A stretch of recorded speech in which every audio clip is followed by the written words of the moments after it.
L'accent. Donc, ce qu'on a pensé faire, parce que on voulait vous voir, donc on allait passer du temps avec Pasteur Daniel et Cindy. Donc, on est des bons amis depuis plusieurs années maintenant. Et on était en Haïti, on parlera de ça tout à l'heure. Et on a dit, est-ce qu'on peut voir un peu l'église? Donc, on connaît certains d'entre vous, dont d'autres sont des nouveaux visages. Mais on pense que c'était en 2008 qu'on est venu la première fois. On était dans le salon d'Ike et Cindy, de Daniel et Cindy, et je crois qu'il y avait 12 chaises, et je pense qu'il y avait 11 personnes. Et nous avons commencé de croire avec eux. Donc, ça a bien peuplé depuis. Ah, c'est génial. Et ce bâtiment est absolument formidable. Donc, qui a connu la maison Oui. Ouais, c'est cool, ouais. Wow, super. Donc, vraiment, vous avez vu la bénédiction de Dieu, n'est-ce pas? Mais c'est magnifique de faire le tour. Ouais. Donc c'était tout petit, c'était pas rempli. Et gloire à Dieu. Gloire à Dieu. Je sais qu'il y a des gens qui disent j'aime les petites églises, mais vous savez, Dieu n'aime pas les petites églises. Parce qu'il aime trop les gens qui sont dehors. Et si on est en mentalité de petite église, on n'a pas, Jésus a dit, levez les yeux, ouais, et regardez les champs qui blanchissent pour la moisson. Et je pense, on va pas tous se connaître ici-bas. Ouais. Mais là-haut, on va tous se connaître, mais on veut le plus grand nombre puisse aller là-haut, n'est-ce pas? Donc, il faut toujours avoir une vision plus grande. Amen. Et dans notre église, donc on est ravis de voir Rige et Aurore, on ne les a pas vus depuis 2 ans. On est toujours en train de voir les nouvelles personnes qui arrivent. On veut assurer que les nouvelles personnes se sentent à la maison, parce qu'il se peut que c'est la première fois, mais on ne veut pas que ce soit leur dernière fois. Amen. Donc, j'ai choisi quelque chose. Je ne sais pas comment vous regardez la louange, mais pour moi, la louange est quelque chose de très très important. Et j'ai choisi les chants un peu différents, parce que souvent on chante des louanges. Ouais, on est en train de louer le Seigneur pour ce qu'il a fait, pour des choses comme ça. Et après, on adore le Seigneur pour qui il est. Amen. Et on comprend la différence. À l'époque, on pensait que la louange était rapide et l'adoration était longue. C'est pas exactement ça, n'est-ce pas? La louange, c'est pour ce qu'il a fait. L'adoration, c'est pour qui il est. Mais il y a une autre sorte de chant aussi, que j'aime beaucoup. C'est des chants de proclamation. Ouais. Ce n'est pas, c'est une louange, on peut dire. C'est pas l'adoration, mais c'est vraiment de déclarer qui nous sommes en Christ, ce que Dieu a fait pour nous. C'est une autre façon de voir les choses, mais c'est, je pense, aussi très très important, parce qu'on a la tendance, la Bible dit quand même que la mort et la vie sont au pouvoir de la langue. On a la tendance, dans le monde en particulier, mais souvent dans l'Église aussi, d'être très négatif. De parler de notre faiblesse, de parler de nos problèmes, de parler de notre circonstance, de parler de l'économie actuelle, ou le gouvernement qu'on aime ou n'aime pas, n'est-ce pas? C'est très très facile, au lieu de parler de ce que lui a fait. Ouais, parce que peut-être je me sens faible, mais en Jésus-Christ, je ne suis pas faible. Je suis fort. Peut-être j'ai fait une erreur, et je me suis repenti, mais encore je me sens coupable. Mais il n'y a maintenant aucune condamnation pour ceux qui sont en Christ. Et je suis en Christ. Et j'aime beaucoup ces chants. C'est des petits chants, mais qui ont un puissant message. Et je ne sais pas si vous chantez n'importe quoi, mais j'ai toujours fait très attention de ce que je chante. Si je ne crois pas, je ne chante pas. Mais c'est pourquoi quand je ne dirige pas la louange, donc on est 4 maintenant qui dirigent la louange, on était 3 avec Ringe, il est parti. Et en même temps, on a commencé 2 autres célébrations. Donc on avait parti de 1 à 3. Oui, et de 3 dirigeants à 2, donc on a ajouté 2 autres. Donc souvent je ne dirige pas, mais chaque fois qu'il y a un chant, je regarde le chant, et qu'est-ce que je suis en train de dire ici? Est-ce que c'est ce que je crois? Si je le crois, je vais le proclamer. Amen, je ne vais pas le chanter mollement, ou je ne vais pas regarder mes sentiments, est-ce que la journée était difficile, mais je vais vraiment déclarer la bonté du Seigneur, que la fidélité du Seigneur, où je vais voir ce chant. Et moi, personnellement, tu vois, je ne chante pas les chants que je ne crois pas. Mais quand tu peux choisir n'importe quel chant dans les chants que nous chantons, et je vais vous dire pourquoi je le chante. Ce que ça veut dire pour moi, et je veux vraiment, tu vois, que ça fait quelque chose. Et je pense qu'on perce dans l'esprit par ce qu'on chante. Et souvent, j'aime pourquoi, vous allez voir ces petits chants, ils sont tout petits, mais le message est très très fort. Et ça peut changer votre mentalité. Et pour moi, les chants nous aident, peut-être plus que toute autre chose, à renouveler notre intelligence. Et voilà. Donc peut-être vous connaissez ce chant. Si vous ne le connaissez pas, c'est pas difficile du tout. Ce sont vraiment les petits chants. On chante avec les enfants, mais on chante avec les grands. Vous allez venir m'aider? On va faire des actions. Mais tu ne peux pas te mettre là.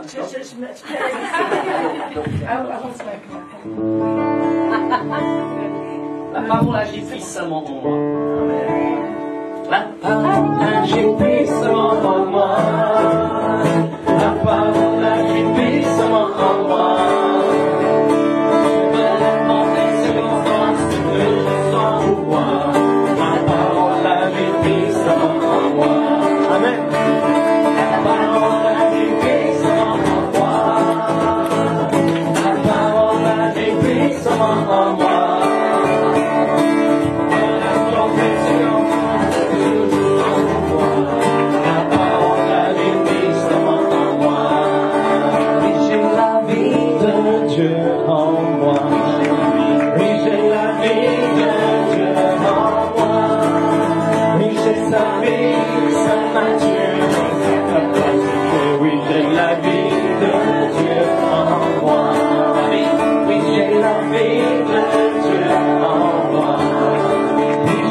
Ça fait du bien, n'est-ce pas? Des simples vérités qu'on chante comme ça change la vie. Oui. Je ne sais pas si vous avez entendu parler de Patsy Camenetti. Ouais, donc nous sommes directeurs donc, de REMA, Centre de formation biblique, donc en France et en Suisse et pour l'Europe et pour le développement avec Pasteur Ken Taylor pour l'Afrique aussi. Pasteur Camenetti, donc elle a commencé REMA Italie avec son mari, Tony, et après ils sont allés à Singapour, ils ont commencé à Singapour. Maintenant ils sont en Australie, ils ont commencé à Australie. Mais quand elle était encore célibataire, elle était à Rima, qu'elle était l'a laissé pour le remplacer quand il voyageait. Et elle a écrit ce chant, Oui, j'ai la vie de Dieu en moi. Et c'est vraiment un chant qui nous a travaillé. C'est le premier chant qu'on a traduit quand nous sommes arrivés en France. Et beaucoup de gens disent, je ne peux pas chanter ça. J'ai sa vie, sa nature, sa capacité. Elle dit, ok, on sait où on doit travailler. Parce que si Jésus est venu vivre en nous, il faut qu'on réalise ce que ça veut dire. Parce que si on est pareil après, donc rien ne s'est changé. On n'est pas né de nouveau, ça veut dire que rien n'a changé. Donc si je ne peux pas dire que j'ai sa vie, il n'est pas là. Amen. Et c'est bon vraiment de réfléchir. Qu'est-ce que je suis en train de chanter? J'ai sa vie, sa nature. Ça veut dire, je ne peux plus vivre selon ma chair, selon mes anciens désirs, selon mes anciens entendements, selon les attitudes des uns et des autres. Je ne peux plus être offensé comme j'étais auparavant. Amen. Oh merci Seigneur, j'ai sa nature, mais j'ai sa capacité. Mais Jésus a dit, en vérité, je vous le dis, celui qui croit en moi fera les œuvres que je fais et on fera des plus grands, parce que je m'en vais au Père.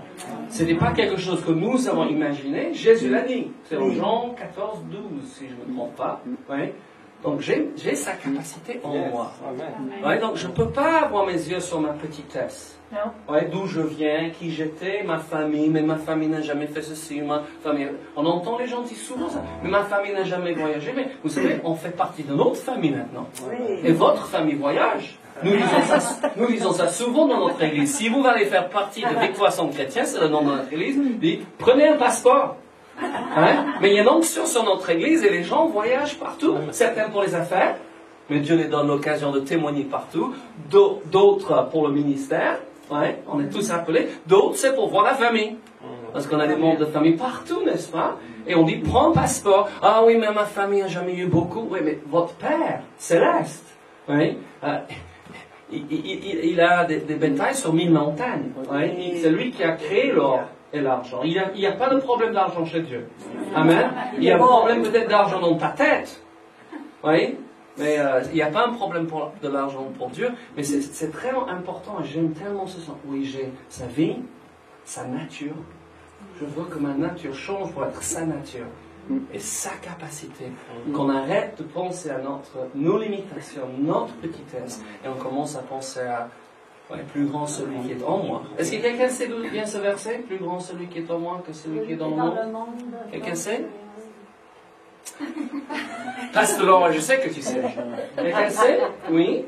Est-ce qu'on sait? Ok. Qui pense que c'est dans la Bible? Ok. Nouveau Testament, Ancien Testament. Nouveau Testament. Ça c'est dans les évangiles ou dans les épîtres? 1er Jean. 1er Jean. Oui, c'est 4. Je pense. 4. Oui. Je suis en train de lire, là, je suis là-dedans. Non? 4. C'est un de ces magnifiques versets 4.4, comme Philippiens 4.4, qui dit réjouissez-vous toujours. Là, c'est dit, plus grand celui qui est en vous que celui qui est dans le monde. Et ça, c'est un verset à méditer. Parce que on sait comment le monde veut nous diminuer, le diable veut nous diminuer, le monde aussi. Oui, mais pour qui te prends-tu? On entend ça souvent, n'est-ce pas? Et il faut que vous répondez. Je me prends pour l'enfant de Dieu. Et vous? Vous prenez pour qui? Parce que chaque fois que je parle de mes limitations, je suis en train vraiment de mépriser ce que Dieu a fait en moi. De ce que Jésus a fait à la croix. Il est mort pour moi, pas pour que je reste comme j'étais. J'étais pécheur. Oui, j'étais sans alliance, j'étais loin de Dieu. Mais je ne suis plus cette personne. Je suis né de nouveau. Amen. Si quelqu'un est en Christ, il est une nouvelle création. Les choses anciennes sont passées. Oui, j'ai eu un passé. Oui, mais mon passé n'a rien à faire avec mon futur. Oui, Jésus est mort à la croix pour moi. Bien plus, il est ressuscité le 3e jour. Amen. Il a payé pour mes péchés. Dis gloire à Dieu. Et il m'a donné cette nouvelle nature et il est venu vivre par son esprit en moi. Et il veut enlever toutes les limites. Et dit voilà ce que j'ai pour vous, ce que j'ai pour toi. Et si nous sommes toujours, oh non, mais je ne peux pas, mais jamais dans ma famille, ou jamais dans ma vie on a fait ça, mais gloire à Dieu si jamais dans votre famille, dans votre vie, vous faites le premier. Parce qu'on parle des cercles vicieux, n'est-ce pas? Et on parle des malédictions de génération en maladie. Mais vous savez, la bénédiction a commencé dans ma famille quand Jésus est entré dans mon cœur. Peu importe ce qui s'est passé avant, c'est Jésus maintenant qui règne chez moi. Amen. Oui, hallelujah. Si vous êtes comme moi, vous croyez pour toute votre famille. Amen. Nous avons eu la joie de voir toute notre famille sauvée. Amen. Hallelujah. Amen. C'est des grandes familles. C'est des grandes familles. Oh, hallelujah. Ok. Vous voulez vous asseoir un instant? On va parler un petit peu de ce qu'on vient de vivre. Et après, on va chanter un autre chant avant que je prêche. Ça vous va? Oui. J'ai j'arrive pas à remonter. Oui. Ça fait 3 ans et demi depuis que nous sommes venus la dernière fois en Québec parce que c'est trop long. Ouais. On est parti avec ce projet pour Haïti et pour l'Afrique aussi. On est parti au Bénin avec Pasteur. Qui connaissent Pasteur Ken Taylor? Vous connaissez? Donc il est pasteur à Drummondville depuis 20 ans avec sa femme Tonya. Et donc nous nous connaissons depuis 31 ans et il est venu vivre à Nice pendant 2 ans avec nous, toujours. Il nous a dit dès le départ, je pense que c'est très bon d'être clair avec les gens, nous avons un appel pour le Québec, on sait qu'on est appelé au Québec. Et donc il a fait 2 ans avec nous, avec Tonya. Ils ont eu le premier enfant, Andrew, pendant ce temps. Et après, ils sont venus ici au Québec. Ils ont une super église à Drummondville. Et ils sont devenus directeurs de Rhema Québec. Et on a monté un projet ensemble pour ouvrir Rhema France et Rhema Québec au même temps. On a toujours travaillé ensemble. Notre vision est très, très similaire. Et après, nous avons, donc il y a 4 ans, on avait un invité qui est un diplômé de Rhema. Vous savez ce que c'est Rhema, si je parle de Rhema? Oui. Donc c'est une forte formation biblique. Donc nous avons fait, on est diplômé en 84, vous êtes diplômé en 90, c'est ça? Donc aujourd'hui, il y a plus que 60 000 diplômés. Actuellement, il y a 210 campus à travers le monde et chaque mois, il y a à peu près 14 000, je pense que c'est 14 500 étudiants en classe. 47 différents pays. Ouais. Et donc nous étions sur notre balcon à Nice, il y a 4 ans passés, avec un diplôme de Rhema qui est venu pour enseigner pour nous à Rhema à Nice. Et il a dit, il faut que vous commencez un campus en Haïti, parce qu'il avait adopté un orphelinat en Haïti juste avant le tremblement de terre, et avec son église, il allait là tous les mois pour construire des choses, pour aider les gens. Et il faut que vous ayez... Il n'a pas dit, je pense qu'il a dit il faut. C'est un homme qui est comme ça. Et je dis, mais vous savez, c'est pas ma domaine. Moi, je suis pour l'Europe. Et si vous voulez en parler pour ça, il faut parler avec Ken Taylor, donc qui est responsable pour les Amériques au niveau francophone. Et il dit, ok, on appelle tout de suite. Alors, vous connaissez les Américains? Ils sont comme ça, c'est génial. J'ai épousé un Américain. Ne critiquez pas les Américains pour les Américains, pour ceux qui sont et pas ceux qui ne sont pas. Hein? Normalement, la différence entre les Américains et les Français, les Français vont avoir 4 comités pour parler de ça. Les Américains ont essayé 4 fois, ils l'échoué, mais les 5e fois, ils vont réussir pendant que les Français sont toujours en train de discuter. C'est exactement ça. C'est exactement ça. Et je sais que vous êtes Canadien, pas Américain, mais c'est vos cousins quand même. Ouais. Même s'ils ne parlent pas français, il faut les aimer, d'accord? Et donc on a parlé avec Ken Taylor, et Randy a dit, il faut que vous venez et vous allez voir. Donc nous sommes partis, donc 6 mois plus tard, en novembre 91, et quelque chose s'est passé dans notre cœur. On a rencontré un pasteur qui était plutôt n'importe, qui a commencé les églises et tout ça. Et on a dit, ok, on va revenir en avril 2012 pour faire une rencontre avec les pasteurs. Et on a pensé, on va faire une petite école, 30 à 50 personnes, comme ça. Et on a organisé cette rencontre, et il y avait 103 pasteurs qui sont venus. Et ils sont tous inscrits le jour même. Et on dit, ça va pas être une petite école de 30 à 50. Et on a commencé à chercher pour l'endroit, parce qu'on allait faire à l'hôtel, et il n'y avait pas la place pour 103. On a fait 2 réunions, un le matin, on a mangé tous ensemble l'après-midi, et le pasteur qui nous a dit, il faut faire Rhema, c'est son église qui a payé pour l'hôtel et pour toute la nourriture, pour tous les pasteurs. Donc il a mis son argent derrière ce qu'il nous a dit, d'accord? Parce que c'est super de dire à quelqu'un, tu dois faire, mais si on n'est pas prêt à investir aussi, vraiment, c'est pas dur. Et donc, nous sommes allés à l'église. C'est une église qui avait 2 ou 3 étages, qui est tombée pendant le tremblement de terre. Il y avait une ruine de femmes ce jour-là, avec 67 femmes dedans. Oui, 65 sont sorties, ils ne savent pas comment. Une femme a cassé la jambe, et une femme qui était veuve, qui n'a jamais eu des enfants, est morte. Donc, si vous allez en Haïti, il y avait les statistiques sont différentes. Haïti, c'est le pays le plus pauvre au monde. Et ils disent, donc les Haïtiens vont vous dire 250 000 personnes sont mortes dans le tremblement de terre qui avait 37 secondes, d'accord? Les Nations Unies disent c'est plutôt 160 000. Mais quand on parle de Népal et on parle de peut-être 6-7 000, 160 000, c'est énorme, d'accord? Mais c'était déjà pauvre avant cela, donc il y a des catastrophes partout. Et je n'ai pas rencontré une personne qui n'avait pas un membre de la famille, un fiancé, quelqu'un avec qui il faisait des études, ouais, qui est mort. C'était quelque chose de terrible. Et on est entré dans ce bâtiment, comme ça, donc il n'y avait qu'un toit, quelqu'un avait payé pour mettre un toit, le bâtiment était en ruine. Et je dis à Ken, je dis, voilà, on va faire Réma ici. Je savais dans mon esprit, on commence à parler avec le pasteur, il dit, mais il y a 5 ans passés, j'avais décidé de faire Réma. Mais quand je commençais à lire et toutes les conditions et tout ça, il dit, il faut aller avec sa femme, et nous avons eu déjà 8 enfants. Et il dit, ça nous aurait coûté 50 000 $ par an pour y aller. Et c'était pas possible.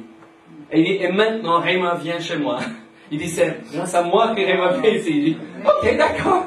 Et donc, nous avons fait Réma là. Et, Alors, ils ont construit des toilettes, des cuisines, parce qu'ils n'avaient rien. Ils n'avaient même pas de toilettes dans ce local.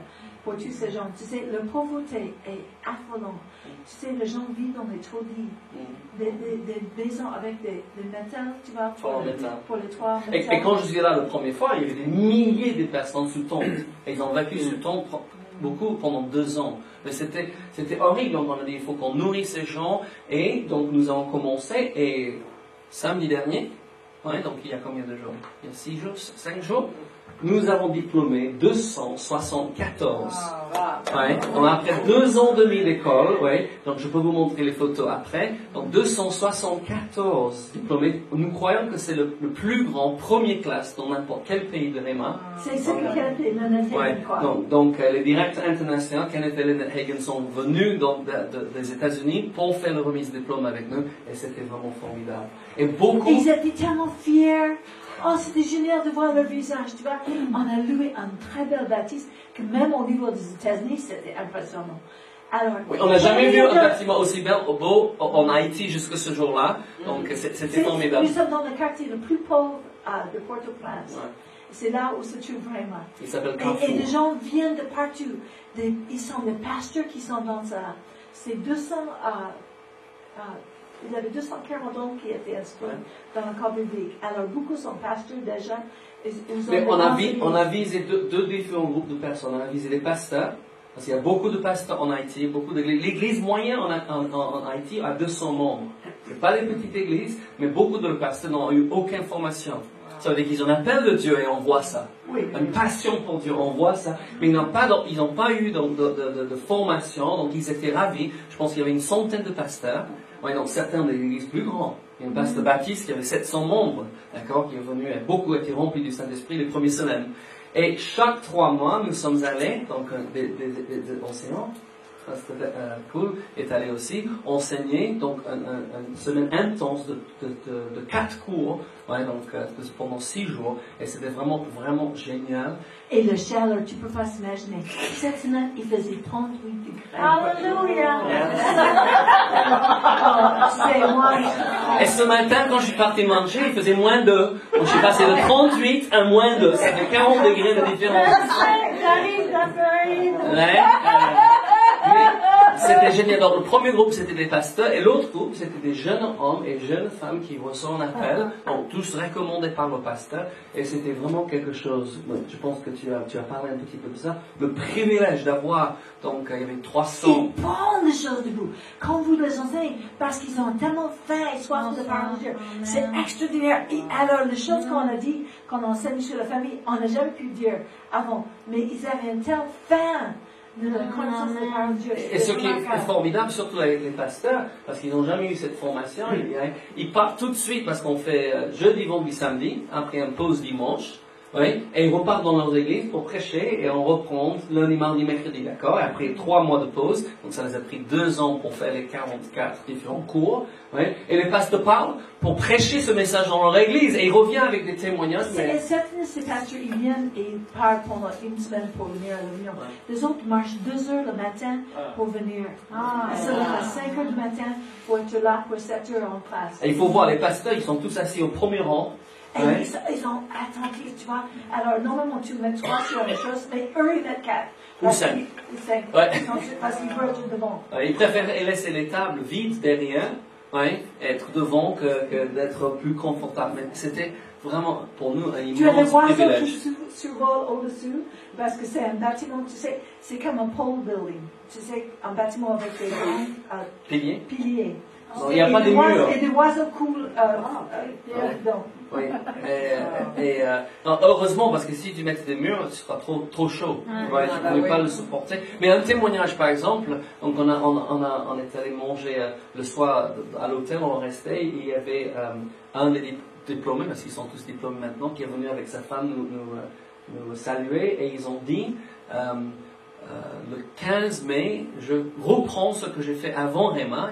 Pendant 2 ans et demi, j'ai arrêté, mais je faisais des séminaires pour les leaders. Donc, il est venu le premier jour de Réma. Il était l'interprète pour un Américain qui venait souvent en Haïti. Il est venu à Réma et il a entendu Ken en train d'enseigner. Il dit, je veux faire ça. Et il a demandé à Ken de prier pour lui. Il était baptisé du Saint-Esprit ce jour-là. Il est devenu étudiant. Donc, il a tout arrêté de ce qu'il faisait avant.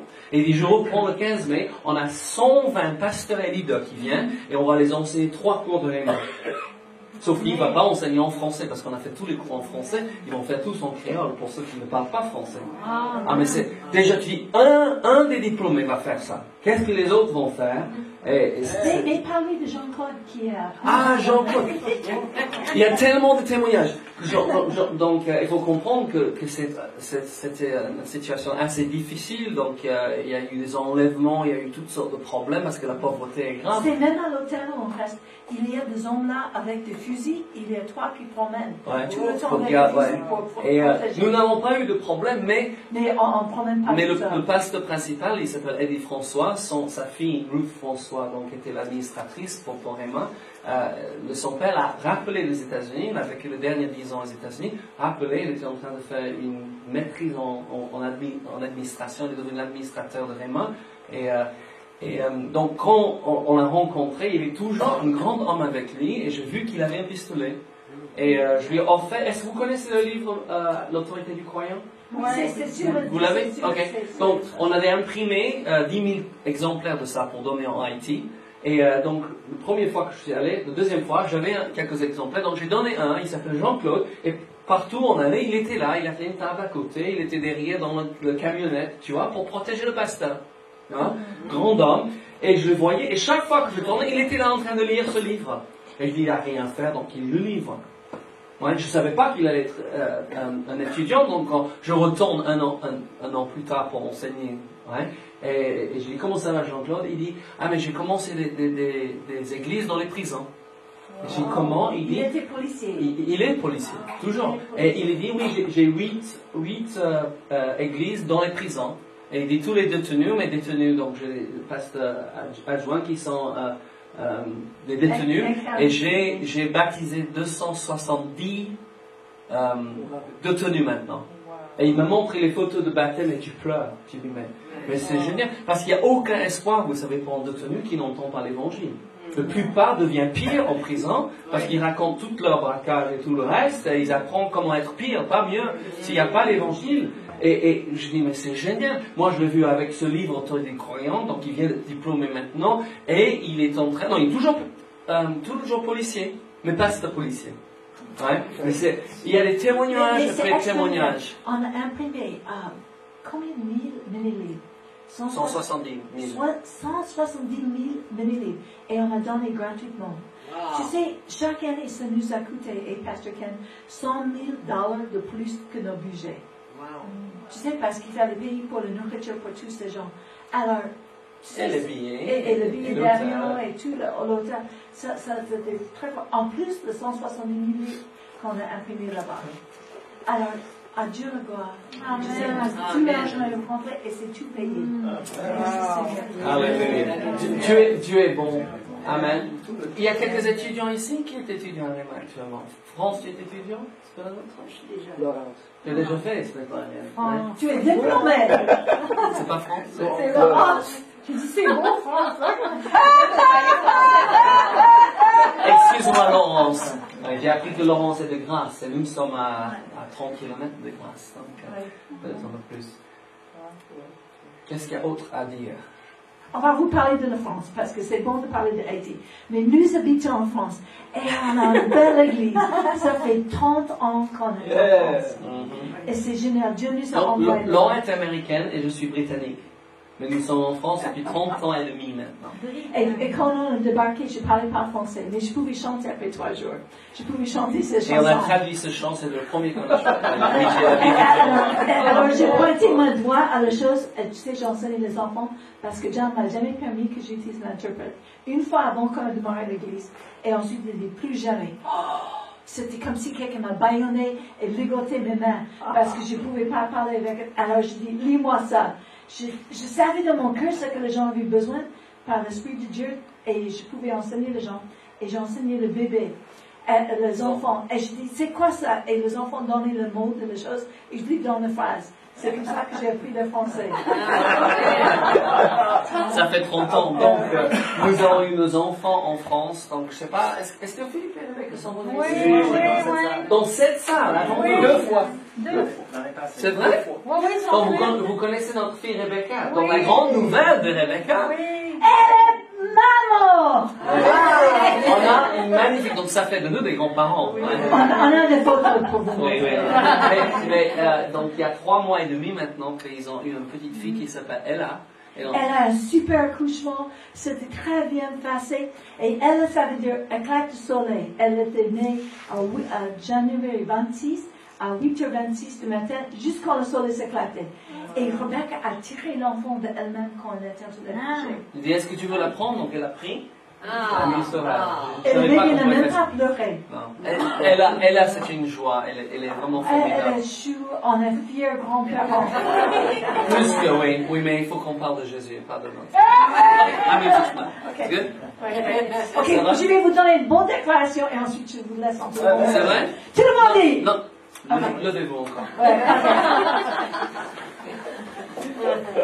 Dis merci Seigneur. Merci Seigneur. Je suis génial. Il n'y a personne comme moi. Je m'aime. Merci Seigneur. Tu m'aimes. Vous-même un bon câlin de sa part. Oh là là. Mes amis, vous êtes dit, je suis un miracle ambulant. Je suis un cauchemar pour le diable. Parce que je crois la parole de Dieu. Et grâce à la parole de Dieu, je triomphe toujours. Je suis plus rusé qu'un serpent. Mais plus doux qu'un colombe. Et je gagne beaucoup de âmes pour le royaume de Dieu. Je les arrache de la royaume des ténèbres. Et je les transfère dans le royaume de son Fils bien-aimé. Au nom de Jésus. Amen.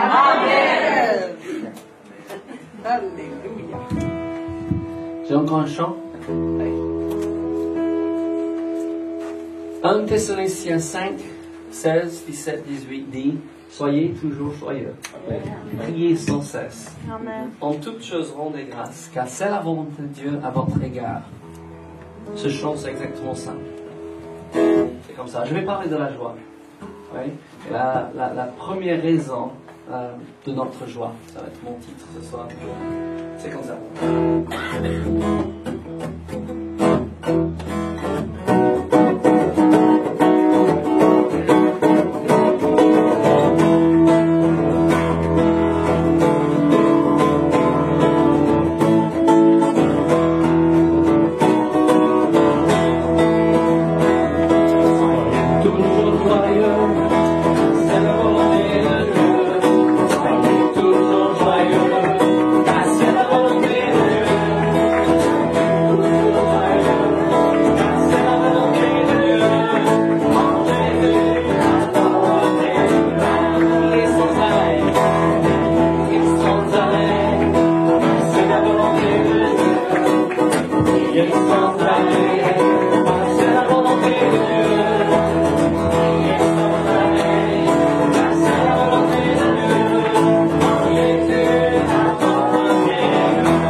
toujours joyeux, car c'est la volonté de Dieu.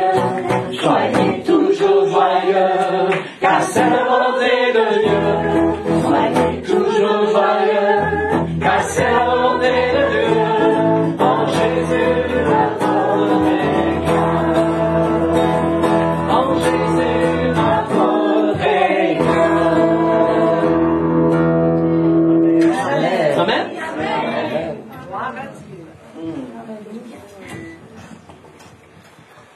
Bon, maintenant nous avons prié longtemps, on a fait cette déclaration, c'est plus qu'une prière, c'est Seigneur, nous voulons être toujours au bon endroit, au bon moment. On est en train de faire les bonnes choses, avec les bonnes personnes, avec une bonne attitude. Et vous savez, votre attitude détermine votre attitude. Il faut vraiment décider, parce que la Bible dit, c'est pas une suggestion que la Bible nous donne. Quand Jésus dit ne vous inquiétez de rien, il n'est pas en train de nous donner une suggestion, il est en train de nous dire ne vous inquiétez de rien. Et nous allons nous dire oui Seigneur. Ouais, et non pas oui mais vous ne comprenez pas Seigneur, j'ai tel et tel problème. Il n'a pas dit ne vous inquiétez pas des petites choses.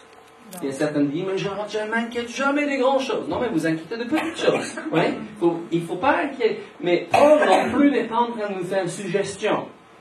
Oui, quand ils disent réjouissez-vous toujours dans le Seigneur, il est en train de dire, en tant que chrétien, voilà comment vous vivez. Réjouissez-vous toujours. Vous savez où c'est? Est-ce que quelqu'un sait où c'est? Je sais que tu sais. C'est où c'est? Quelqu'un autre? Hein?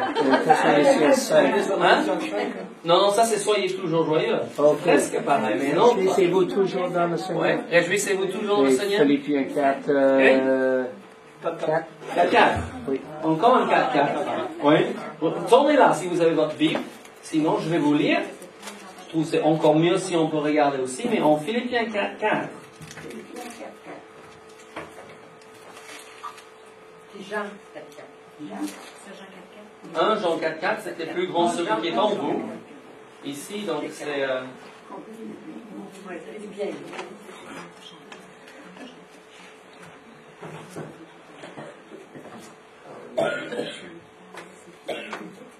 Philippiens 4 et 4. Qu'est-ce qu'il dit dans votre Bible? Il dit dans le mien, hein? Réjouissez-vous toujours dans le Seigneur. Toujours. Donc, il semble que c'est pas une suggestion, n'est-ce pas? Non.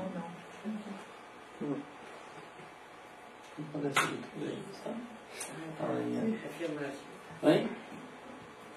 Il dit, réjouissez-vous toujours dans le Seigneur. Je le répète. Réjouissez-vous.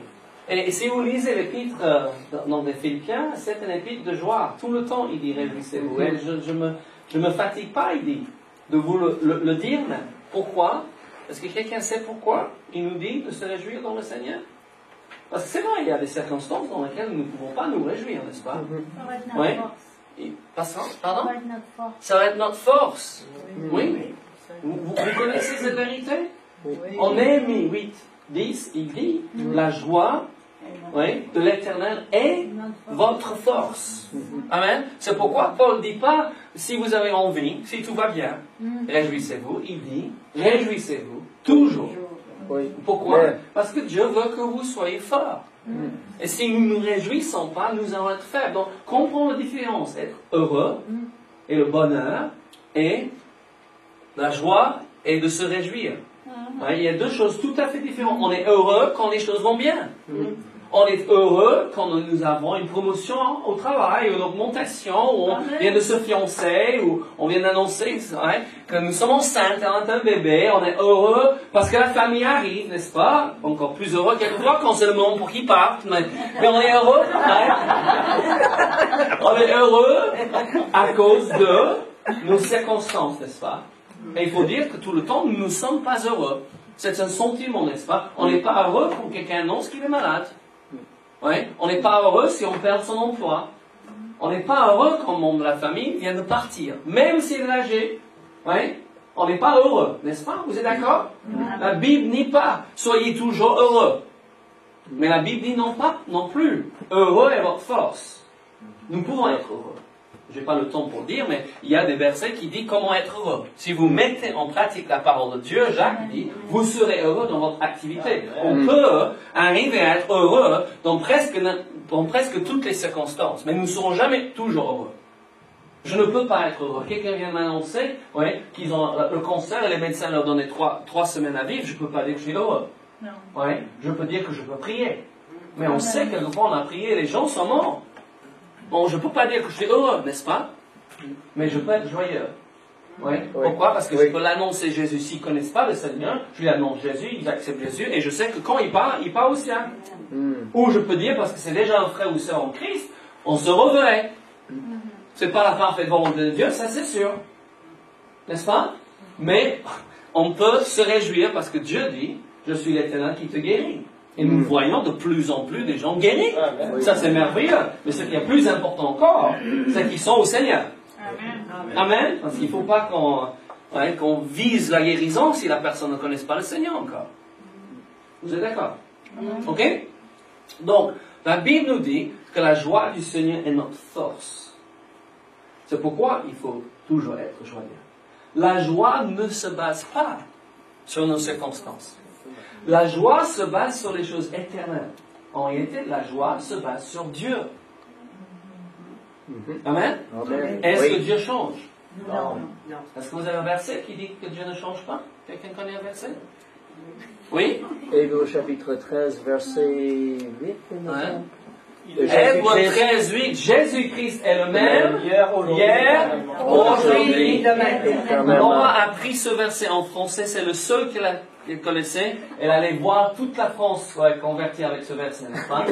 C'était le seul unique verset, mais c'est un verset qui est important, parce que si Jésus change, nous avons des problèmes. Il ne sait pas qu'il va changer son opinion de vous demain. Peut-être qu'il vous aime ce soir, mais demain, peut-être qu'il va changer. Non. Un autre verset que j'aime, ça, je n'ai pas pensé à celui-là. Malachie 3, 6 dit, je suis l'Éternel, je ne change pas. Il y a beaucoup de choses qui changent dans ce monde, et beaucoup de choses ont besoin de changer. Moi en premier. Amen. Avez-vous besoin de changer? Tout le temps. Amen. Et c'est pourquoi la Bible dit qu'on va de gloire en gloire. Mais Dieu, il est parfait. Et ce qui est parfait, il ne change pas. Dieu ne change pas. Il est plein de compassion. Il est plein de bonté. Je pense pendant toute l'éternité, on va découvrir encore combien plus Dieu est bon. Amen. Amen. Il est tellement au-delà de ce qu'on peut imaginer de bonté, de compassion, de miséricorde. Il est bon. Donc il ne change pas. Et on peut dire gloire à Dieu. Et c'est pourquoi notre joie doit se baser sur Dieu et non pas sur nos circonstances. Peut-être c'est une semaine difficile pour vous. Et vous dites, je ne suis pas très heureux. Ok, mais ce n'est pas grave. Vous pouvez être joyeux. Vous pouvez décider, je vais me réjouir dans le Seigneur, et ça va me donner la force, et je vais changer une semaine qui a mal commencé, ou qui a, c'était prédit par les circonstances, ça va être mal terminé, et je termine avec force, et je termine avec une victoire qui n'était pas du tout évidente au commencement de la semaine. Quand on est malade, quand on est attaqué dans notre corps, c'est fait très très facile à tourner les yeux sur nous-mêmes et de nous encourager et on veut mourir parce qu'on a une mauvaise tête et j'entends rien, mes oreilles sont bouchées, mes yeux sont bouchés, mon nez est bouché. On peut être comme ça, n'est-ce pas? Et le diable, il veut nous déprimer en même temps, mais c'est vrai. Mais j'ai un verset merveilleux qui dit que, qu'est-ce que c'est? Un cœur joyeux est un bon remède. Si je décide, même que je souffre, et on a tous vécu cela, je vais me réjouir dans le Seigneur, pas dans ma maladie. Je ne vais pas remercier le Seigneur pour ma maladie, ce sera stupide, ce n'est pas lui qui m'a donné. Il nous donne la guérison, n'est-ce pas? Mais, je dis, attaquer dans mon corps, la première chose que je dis, c'est non. Je n'accepte pas ça. C'est pas de Dieu. Amen? Qui est-ce que vous avez ici qui vient avec le courrier? C'est le facteur ou c'est le... Oui, facteur. Le facteur, il vient avec le courrier. Si votre nom n'est pas dessus, est-ce que vous l'acceptez? Non. S'il arrive et j'ai un bombe ici, est-ce que vous l'acceptez, vous le signez? Oui, non, c'est pas pour moi. Je n'accepte pas le bombe, n'est-ce pas? Mais le diable arrive avec la grippe. Et souvent nous signons. Et on appelle ça, c'est ma grippe. Non, mais c'est vrai, n'est-ce pas? Oui, c'est ma maladie. Non, c'est pas ta maladie. Oui, mais comment est-ce que je peux repousser ça? Comment est-ce que je peux remonter la pompe? Je décide, un cœur joyeux est un bon remède. Je dis, ok, mon corps souffre, et c'est difficile. Je dis pas que c'est facile, mais je décide de me réjouir dans le Seigneur. Je dis merci Seigneur, pas pour la maladie, merci Seigneur parce que tu es celui qui me guérit. Merci Seigneur, ma joie soit une force pour repousser cette maladie. Ouais, parce que l'instant qu'on se baisse, on va prendre 2-3 semaines pour remettre. Mais mettez-vous à louer le Seigneur. Reprenez les chants que vous chantez. Le dimanche matin ou le mercredi soir que vous avez appris. Ouvrez votre Bible, je ne sais pas où lire, mais trouvez les psaumes. Il y a des psaumes magnifiques de louange et commence à les dire. Voilà ce que le Seigneur dit. Amen. Moi, j'aime, si attaqué dans mon corps, de parcourir les évangiles et voir toutes les guérisons que Jésus a accomplies. Amen. Et je dis, ce Jésus, il habite en moi. J'ai pas besoin d'aller toucher son vêtement. Il habite en moi. Amen. Alléluia. Et je commence à me réjouir. Même que mon corps souffre et mes sentiments tout le monde veut pleurer avec moi. Non. Ça ne va pas de ma force, ça va m'abaisser encore plus. Je vais me réjouir dans quelque chose qui ne bouge pas, dans le Seigneur. Amen? Oui. Je dis tout ça pour dire ceci. Et je suis un peu parti à droite. Regarde avec moi en Luc, chapitre 9 et 10. Parce que je l'ai appelé ça la raison de notre joie. Vraiment la première raison de notre joie. Jésus l'a dit. En Luc 9, Jésus envoie ses 12 disciples. Luc 9, verset 1, il dit, Jésus ayant assemblé les 12, leur donna force et pouvoir sur tous les démons avec la puissance de guérir les malades. Amen? Oui. Il envoie les 12 apôtres et nous connaissons leur nom. Et ça bloque beaucoup de gens.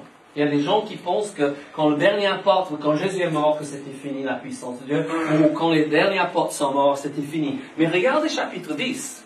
Parce que nous avons les 12 et on connaît leurs noms, et on connaît leurs histoires, on sait où ils sont partis, ce qu'ils ont fait, on connaît les dates qu'ils sont morts.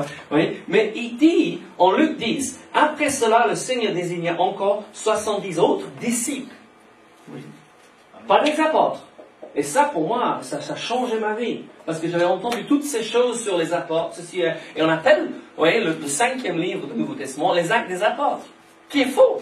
Ce n'était pas les actes des apôtres, c'était les actes du Saint-Esprit. Dans la vie des hommes et des femmes. Amen. Pas seulement les apôtres. Philippe n'était pas un apôtre. Mais il a vu plein de guérisons, de délivrances. Amen. Oui, ce n'était pas un apôtre qui est allé prier pour l'apôtre Paul. Ouais, c'était un disciple. Amen. Je pense que c'est important parce que quelquefois on dit, mais je ne suis pas un apôtre donc je ne peux pas faire. Mais il désigne 70 autres disciples. Je suis appelé pasteur, c'est mon appel, mais avant d'être pasteur, je suis disciple. Et ce que je fais en tant que pasteur, j'ai fait déjà en tant que disciple.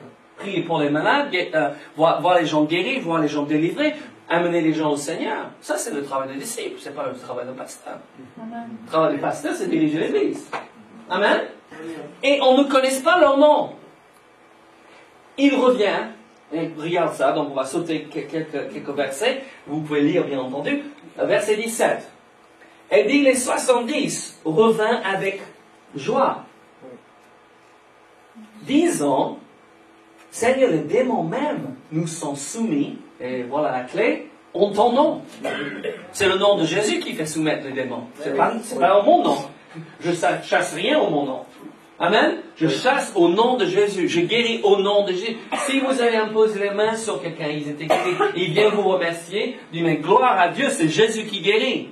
Amen. J'ai eu le privilège de prier pour vous, mais c'est Jésus qui guérit, parce que si vous donnez gloire à Dieu, il va continuer à vous utiliser. Si vous prenez la gloire, je ne sais pas si ça va continuer très longtemps. Amen. On donne gloire à Dieu. C'est pas moi qui guéris, c'est Jésus qui guérit. J'ai prié pour beaucoup de gens qui étaient guéris, mais c'est jamais moi qui les a guéris. Amen. Amen. Ouais. Mais il dit, même les démons sont soumis en ton nom. Jésus leur dit, écoutez ce que Jésus dit. Je voyais Satan tomber du ciel. Quand nous partons annoncer l'évangile, quand on prie pour les malades, quand on chasse les démons au nom de Jésus, Satan tombe du ciel. Jésus dit, je voyais Satan tomber du ciel. Et verset 19, c'est un des versets extraordinaires à méditer, à savoir. Il dit, voici, je vous ai donné le pouvoir de marcher sur les serpents et les scorpions et sur toute la puissance de l'ennemi, et rien ne pourra vous nuire. s'il vous plaît, si jamais vous avez eu peur du diable, ouais, il faut que vous chassez ça au nom de Jésus. J'ai Jésus en moi. Il a vaincu le diable. Jésus habite chez moi. Il est bienvenu dans ma vie du matin au soir, 7 jours sur 7, 24 heures sur 24. Il ne faut pas avoir peur du diable. Il doit avoir peur de vous. Amen. Pourquoi? Parce que Jésus est en moi. Plus grand celui qui est en vous que celui qui est dans le monde. Amen. Ce verset est un verset à méditer. Amen. Donc vous avez peut-être votre téléphone et vous avez la Bible dessus, mais copiez ça, mettez ça quelque part. À l'époque, on écrivait à la main. Je ne sais pas si on a même un stylo parmi nous. Ouais. À l'époque, on avait toujours un bloc. Vous avez un stylo, ouais. Irène a un stylo. Ouais. Non, mais, moi, à l'époque, j'écrivais ça. On avait à l'époque, on nous prenait pour des fous. Mais on écrivait les versets, on les collait sur le miroir, sur les fenêtres, les versets. Tu vois, qu'on voulait méditer. Et quelquefois, c'est bon de refaire ça ou d'avoir ça. À chaque fois que tu ouvres ton téléphone là, le verset revient. Voici, je vous ai donné le pouvoir. Ouais, de marcher sur les serpents et sur les scorpions et sur toute la puissance de l'ennemi, et rien ne pourra vous nier. Mais après, il va nous dire quelque chose. Et voilà la première raison de notre joie. Ouais, si vous saisissez ça, ça va changer votre vie. Il dit, cependant, ouais, verset 20, cependant, ne vous réjouissez pas de ce que les esprits vous sont soumis. Il dit, notre joie n'est pas basée sur une délivrance, ou sur une guérison, ou sur une promotion. Ça ne doit pas se baser sur, il y a plus de gens dans l'église. Et gloire à Dieu pour plus de gens dans l'église. Et encore, Seigneur, envoie encore. Amen. Tu les envoies, Seigneur, on va prendre soin d'eux. On va les aimer. On va faire de les disciples, n'est-ce pas? Amen. Exactement. Amen. On va pas être jaloux d'eux. S'il vient avec d'autres talents que nous, ouais, on va dire c'est bien, viens avec vos talents. On va vous aimer, on va vous aider, on va les aider, n'est-ce pas? Exactement comme les bébés qui naissent dans la famille, on veut qu'ils nous dépassent. Amen. Amen. Mais on ne va pas se réjouir à cause des choses qui se passent. Il dit, cependant, ne vous réjouissez pas de ce que les esprits vous sont soumis, mais réjouissez-vous de ce que vos noms sont écrits dans les cieux. Amen. Voilà la raison. Si vous saisissez ce soir, ça va changer votre vie. Je me réjouis parce que mon nom est écrit dans les cieux. J'ai mis ma main dans la main de Dieu. C'est pas moi qui est allé chercher Dieu. Je pense peut-être vous pensez que vous êtes allé chercher Dieu. J'entends les gens, je cherche Dieu. Non, c'est lui qui vous a cherché. Amen. Ouais. C'est lui qui a mis quelque chose dans votre cœur, peut-être par laquelle vous êtes venu, mais c'est lui qui est venu vous chercher. Et c'est lui qui a pris votre main avant que vous avez pensé de prendre la sienne. C'est lui qui est venu mourir avant que vous êtes né. Amen. Mais la Bible dit que Jésus est allé à la croix avec joie. Vous savez pourquoi il avait la joie? Il vous voyait de l'autre côté de la croix. Il savait que c'était la seule façon dont vous serez sauvés. Amen. Mais quand nous réalisons que notre joie doit se baser sur le fait que j'ai donné mon cœur à Jésus. Il a pris mes péchés. Il a pris mon passé. Il a pris toute la saleté de ma vie. Il m'a donné sa justice. Il m'a donné son nom. Et il a écrit mon nom dans le livre de vie. Et mon nom est écrit là. Ça veut dire que quand je pars d'ici, je monte là-haut. Et je vais vivre pour l'éternité dans l'amour, dans la paix, dans la joie. Tout ce que les hommes cherchent sur terre, nous pouvons avoir. Mais pour l'éternité. Pas seulement ici. On commence ici et on doit se réjouir de ça. Mais il dit, voilà la raison pour laquelle vous devez vous réjouir. Et je vous promets, la joie du Seigneur est votre force. Hein? Si on laisse notre joie être basculée par les circonstances, ça c'est heureux. Ça c'est pas la joie. La joie, c'est une décision. Je me réjouis. Pourquoi? D'abord, mon nom est écrit dans les cieux. Est-ce que votre nom est écrit dans les cieux? Oui. Si vous avez invité Jésus d'entrer dans votre vie, votre nom est écrit. Ne laissez plus personne jamais mettre ça en question. Parce que j'ai vu même des prédicateurs qui étaient en train de mettre en question. Ah, mais vous n'avez pas été baptisé comme nous le faisons. Mais ça fait rien. Moi je dis, faisez-vous baptiser si vous n'êtes pas baptisé. Mais ils vont dire, non, il faut faire comme ceci. Ils vont faire, non, faites comme la Bible. Faites comme vous faites dans votre église, c'est très bien. Personne n'est parfait. D'accord? Amen? Mais ne laissez personne mettre en question votre salut. Ouais. Et moi je dis, du matin au soir, je dis, merci Seigneur. Mon nom est écrit dans les cieux. Je suis enfant de Dieu. Dieu habite en moi par son esprit. Jésus est dans mon cœur. Il est dans ma vie. Pas pour quelques jours.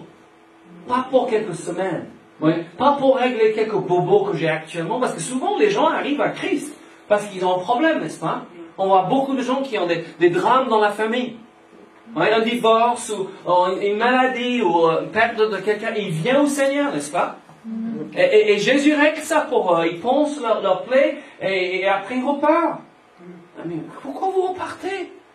Jésus a pris votre main pour l'éternité, ne lâchez pas sa main. Amen. Mais je peux me réjouir tous les jours pour le reste de ma vie, parce que mon nom est écrit dans les cieux. Je base ma joie sur quelque chose d'éternel. Amen. C'est ce que Jésus dit. Il dit, cependant, ne vous réjouissez pas de ce que les esprits vous sont soumis, mais réjouissez-vous de ce que vos noms sont écrits dans les cieux. Dis avec moi, mon nom est écrit dans les cieux. Mon nom est écrit dans les cieux. Pour l'éternité. Je vais vivre. Je vais vivre Dans l'amour, dans l'amour, dans la paix, dans la paix, dans la joie. dans la joie. Être chrétien, c'est pas pour un bref instant. Être chrétien, c'est pour l'éternité. Amen. Amen. Et j'ai marché avec le Seigneur maintenant 41 ans. Et c'est vraiment quelque chose d'extraordinaire. J'ai vu ça en tant que jeune homme. J'ai eu le privilège, j'étais entré dans une église baptiste, donc, qui est devenue une église baptiste charismatique, juste avant que je suis arrivé. Et il y avait plusieurs anciens qui étaient nés de nouveau dans les campagnes d'évangélisation de Billy Graham en 55. Billy Graham a fait des grandes campagnes d'évangélisation en Angleterre et ils étaient nés de nouveau. Et j'ai voyé ces hommes qui étaient devenus des grands-parents, des grands-pères. La plupart d'eux avaient été moi, j'ai commencé avec rien, et ils étaient tous des hommes d'affaires réussis, des anciens dans l'église. Et j'étais dans l'étude biblique avec ces hommes, et je dis, voilà ce que se passe avec quelqu'un qui marche avec Dieu. Amen. Marie, avec des enfants, avec des petits-enfants, bénis de Dieu. Il dit, moi, c'est pas pour quelques jours, c'est pas une, qu'est-ce qu'on dit souvent? Une aventure, ouais, que je fais avec le Seigneur. C'est ma vie. Et j'ai dit, s'il est cela, tu vois, 17, hein, 16, 17 ans, j'ai vu ces hommes de 50 ans, 55 ans, j'ai 56 ans maintenant moi-même. Hein, mais je me rappelle être là, dans leur belle demeure, ces hommes ont été fidèles envers Dieu, toute leur vie. Ils avaient des témoignages de 30 et de 40 ans dans une vie. Moi, peut-être, je n'ai pas l'homme le plus brillant, je n'ai pas le plus de talent, mais je peux faire fidèle. Parce que Dieu est fidèle. Amen. Et je vois, avec ma femme, on va fêter 34 ans de mariage cet été. C'est grâce à Dieu. Oui. Mais merci Seigneur pour sa bonté envers moi. J'ai vu ça. Et je dis, si les autres peuvent l'avoir, moi aussi. Amen. Et ça m'a vraiment marqué.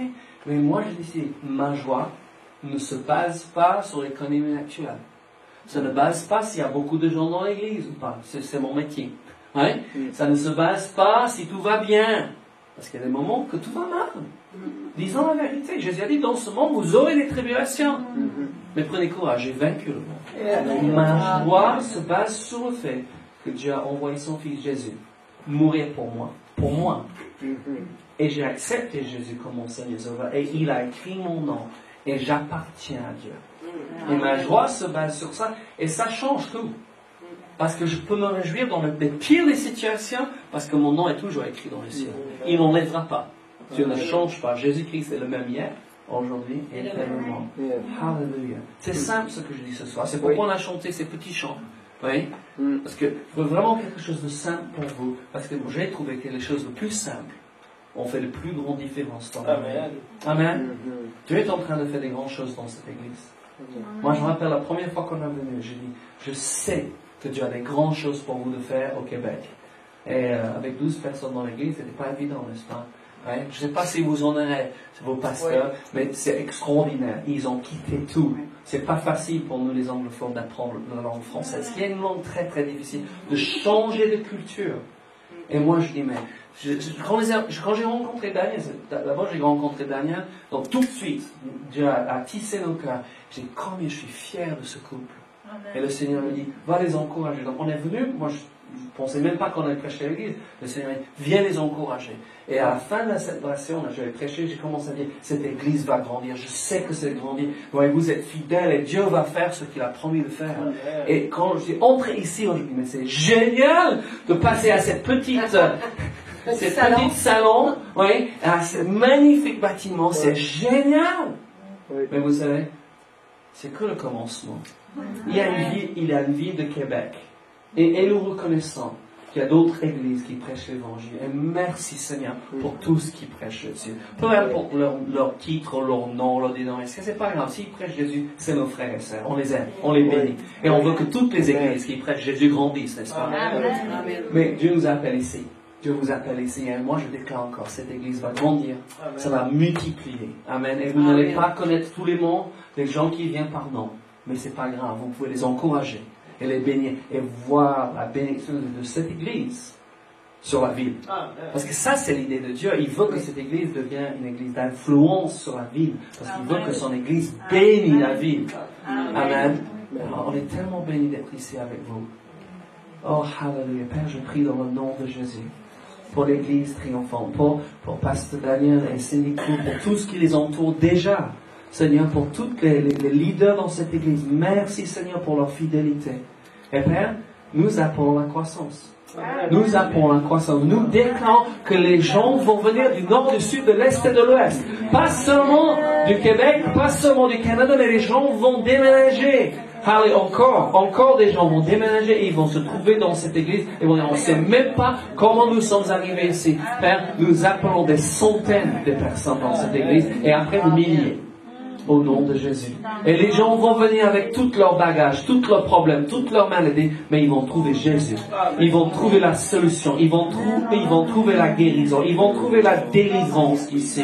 Ils vont trouver la parole qui change leur vie. Oh, merci Seigneur. Merci Seigneur. Étends ta main, Père, sur cette église. Oh, pour qu'il se fasse des guérisons, des prodiges et des miracles au nom de ton saint Fils Jésus. Nous bénissons cette église. Nous bénissons le futur de cette église. Nous disons que le futur, le futur est magnifique devant cette église. Alléluia. Alors, est-ce qu'il y a quelqu'un ici et vos yeux sont brûlés? Alors, j'aimerais prier pour vous. Vos yeux, c'est comme ils sont irrités. Dieu. Driving me crazy. Okay. Il ne sait pas qu'il y a plusieurs personnes, mais...